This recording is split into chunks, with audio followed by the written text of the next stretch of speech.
L'adage qui veut que le cordonnier soit l'homme le plus mal chaussé au monde serait-il en passe de s'appliquer aux législateurs congolais? Difficile à dire et affirmer, mais toujours est-il que la chronique qui embrase les médias classiques et les réseaux sociaux depuis quelques temps nous porterait à l'imaginer. En effet, l'affaire qui oppose M. Guy Kinzonzi Kiakumbu à l'honorable Mamba Kabamba est digne d'un feuilleton judiciaire à plusieurs rebondissements légalement inexplicables. L'avocat de la partie Kinzonzi en produit l'éclairage.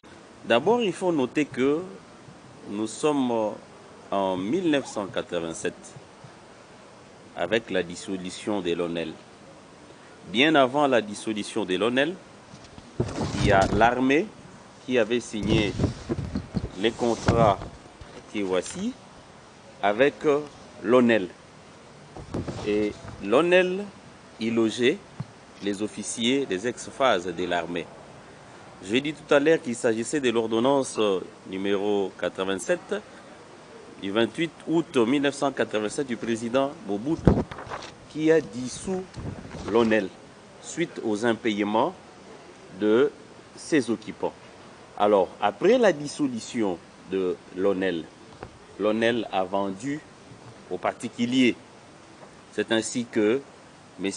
Kiakumbi Kinzonzi va en 1989, suivant l'acte de vente numéro 005, acheter les 10 villas auprès de l'ONEL, ainsi que les reçus et les preuves de paiement. En la même année, toujours 1989, M. Kinzonzi va obtenir son certificat d'enregistrement depuis 1989. Pendant cette période, la phase a lui-même déguerpi. L'ONEL a déguerpi les occupants parce qu'il avait déjà vendu et que ces derniers n'avaient plus le droit d'y résister. C'est ainsi que l'ONEL lui-même va procéder au déguerpissement des occupants. Les autres vont s'exécuter, sauf les majors Kitoko Mamba. Les majors Kitoko Mamba, je note ici, c'est lui le père biologique de l'honorable Jean-Jacques Mamba. Lui n'avait pas un contrat avec l'ONEL.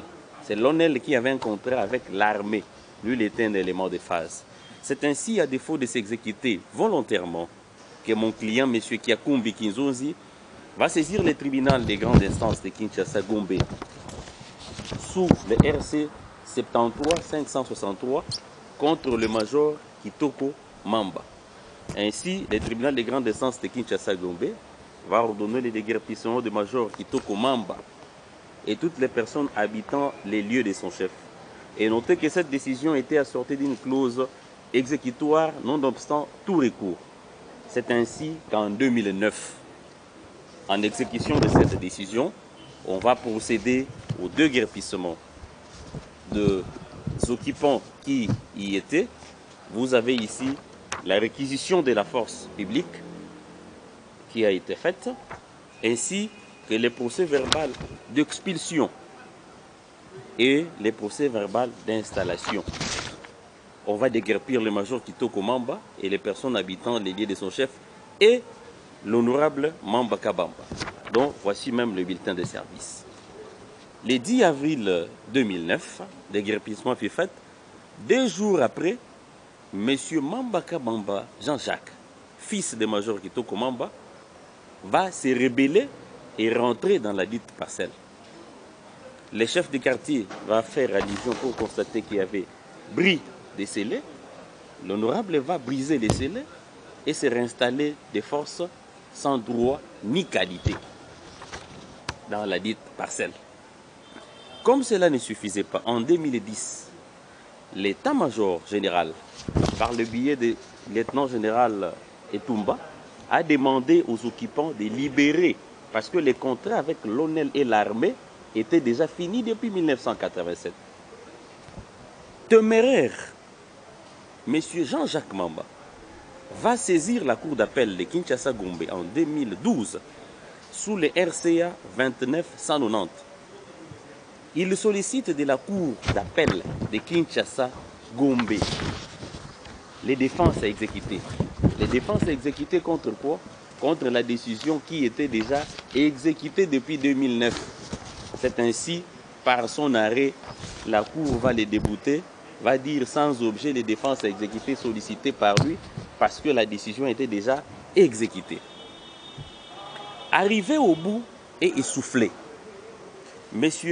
Jean-Jacques Mamba, en 2020, viendra signer un protocole d'entente avec M. Kinzonzi Kakumbi qu'il veut acheter cette villa, qu'il veut acheter la villa de Kinzonzi. Ils s'entendent sur les prix ainsi que d'autres modalités. Or, c'était des manœuvres dilatoires. M. Mamba ne va plus devoir acheter comme convenu. C'était une façon de rouler M. Kinzonzi. Par cette voie, M. Kinzonzi va lui notifier la résiliation de cet engagement parce que c'était des ruses que ce dernier a pu utiliser. Et c'est dans ces contextes que le 3 mars 2021, on va procéder au déguerpissement de M. Mamba Kabamba en exécution des décisions précitées. Il y a eu le bulletin de service signé par le général Kassongo. Il y a les procès verbaux d'installation ainsi qu'il y a les procès verbaux d'expulsion. Curieusement et contre toute attente, une fois déguerpi, M. Jean-Jacques Mamba va mobiliser les autorités, que ce soit politiques, civiles et militaires, pour rentrer de force par la dite parcelle. Pendant ce temps, M. Kinzonzi avait déjà vendu sa parcelle à un tiers. Lorsqu'il va vendre la parcelle à un tiers, après le déguerpissement de M. Mamba, il remet les documents à un tiers. Et le tiers va occuper des droits la parcelle en y mettant le militaire. M. Jean-Jacques Mamba va aller influencer les chefs de l'état-major général. Le chef de l'état-major général va prendre une note pour demander que les militaires puissent quitter. Et c'est dans ce contexte-là, en 2021, que M. Jean-Jacques Mamba se retrouve dans la parcelle. Dans ce contexte, parce qu'il y avait des problèmes sérieux des droits, M. Mamba va faire une tierce opposition sollicitant la suspension d'une exécution déjà exécutée, fort malheureusement qu'il n'en aura pas gain de cause. Devant ces faits, mon client a saisi le greffier en chef de la Cour de cassation devant cette situation de droit. Le greffier en chef de la Cour de cassation qui a analysé minutieusement les dossiers, le greffier en chef va dire il y a lieu de rétablir M. Kakumbi Kinzonzi dans sa parcelle parce que même la décision suspendant l'exécution était déjà exécutée. Fort de cela, M. Mamba Kabamba est toujours en train de persister. En appui de cet élément, il y a une note du premier président de la Cour de cassation, qui est le numéro 1 de la justice. Le premier président demande à l'honorable Mamba Kabamba de libérer la maison parce qu'il n'y a pas une décision qui fait de lui qu'il soit là. C'est dans ce contexte encore précis qu'on revient cette fois le 9 février 2021 pour exécuter toujours les 10 décisions judiciaires. Il faut noter que l'huissier de justice a sollicité une réquisition de force auprès de l'autorité. Fort de cela, le greffier divisionnaire du tribunal de grande instance de Kinshasa-Gombe a certifié les décisions de M. Kakumbi Kinzonzi parce que ce sont des décisions authentiques. C'est ainsi le général Silvano Kassongo, le 7 février, va signer les bulletins de service pour demander à la police d'aller assister les huissiers de justice qui sont dans l'exécution de leur mission officielle. Ainsi, nous allons arriver le 9 février. L'huissier de justice accompagné de la police vont exécuter les décisions judiciaires. On va déguerpir l'honorable Mamba Kabamba. Tout c'est bien dehors. L'honorable prend des dispositions pour se séquestrer lui-même dans son véhicule. Moi, je ne pars pas. Il a commencé à mobiliser les autorités politiques comme d'habitude pour qu'ils viennent intervenir. Nous avons noté que M. Kinzonzi avait déjà vendu depuis longtemps sa parcelle à la femme du général. C'est ainsi, lorsqu'on l'a redéguerpi encore, M. Kinzonzi a remis les clés à la personne à qui lui l'avait vendu. C'est ainsi que l'occupant étant militaire, il a placé les militaires. Il a pris possession de son endroit. Aujourd'hui, les affaires sont énormément en justice. Il est inadmissible de voir les comportements que nous avons assistés dans des chaînes de télévision et médias sans preuve des droits.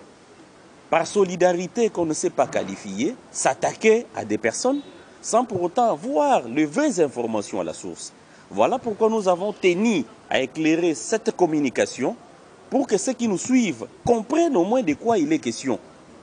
De toutes les interventions faites sur les chaînes de télévision et radio, personne ne vous a produit les titres. Certes, les affaires sont en justice, on se réserve de tout commentaire, mais cet éclaircissement est tellement important de comprendre comment la chronologie des événements se sont passés pour en arriver là. Au lieu de taxer de ce qu'on a taxé, de tous les mots, que ce soit le général, que ce soit comme s'il est interdit à un officier supérieur d'avoir une maison. Je pense que par cette mise au point, ça va rafraîchir la mémoire et éclairer l'opinion sur tous les malentendus, sans documentation, sans preuve, soit-il, pour influencer quoi que ce soit. Nous sommes dans un État qui se dit des droits. L'État des droits, c'est le respect des textes. L'honorable Mbaka Bamba n'est pas le seul député à être déguerpi. Les autres sont déjà déguerpis. Mais pourquoi ça ne pose pas problème? Nous pensons qu'il s'agit du 4e déguerpissement. Pouvez-vous comprendre? Ça, c'est la 4e fois qu'on déguerpit une personne. Nous sommes quand même dans un État des droits. L'État des droits appelle aussi au respect des textes. Honorable de surcroît, je pense que beaucoup qui ont reçu à intervenir sans avoir les soubassements et les fondements, les choses étant telles que ça se présente, les moments opportuns, lorsque toutes les affaires judiciairement seront clos, nous serons obligés de vous tenir la suite. Espérons que cette fois-ci, nous sommes arrivés au dernier épisode de ce feuilleton qui a fait couler autant d'encre et de salive.